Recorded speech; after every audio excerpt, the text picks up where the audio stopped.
La question prioritaire que je veux porter à l'Assemblée nationale, c'est la question du logement.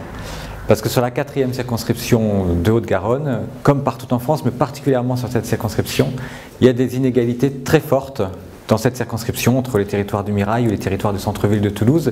Mais il y a une thématique commune qui est la difficulté d'accéder au logement et d'avoir des logements de qualité.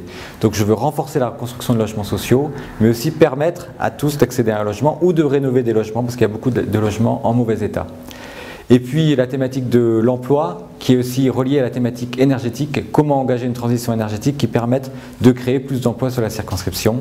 Et la 3e thématique que je vais porter, c'est une thématique très large, la thématique de la justice, et notamment de la justice sociale, pour que chacun puisse avoir accès à un travail et avoir la fin des discriminations, que ce soit par rapport à son sexe, par rapport à ses origines culturelles ou à sa religion.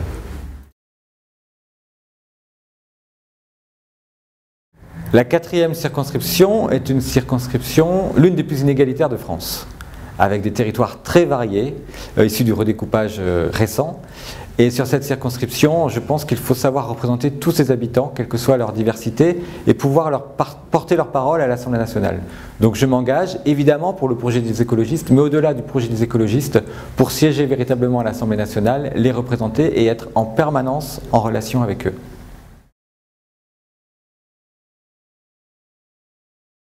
Ça dépend peut-être des députés, il faut regarder le bilan de chacun, mais moi je crois qu'un député c'est important.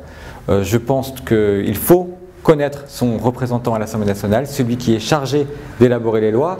Et puis je me présente aussi parce que je pense qu'un député doit pouvoir siéger de manière autonome et pas forcément simplement répondre aux ordres de son parti, sinon l'Assemblée nationale n'est plus qu'une chambre d'enregistrement des lois. Et c'est pour ça, je pense qu'il faut plusieurs couleurs politiques, y compris des couleurs politiques variées de la majorité, pour pouvoir représenter vraiment les citoyens. Eh bien moi je m'engage dans 2 campagnes électorales en fait. Une campagne pour le premier tour qui se terminera le 10 juin et je l'espère une campagne pour le second tour qui se terminera elle le 17 juin.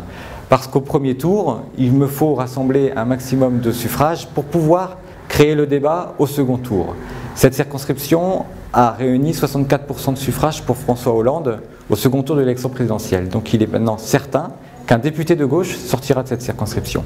Eh bien moi je voudrais permettre aux citoyens d'avoir le choix à gauche.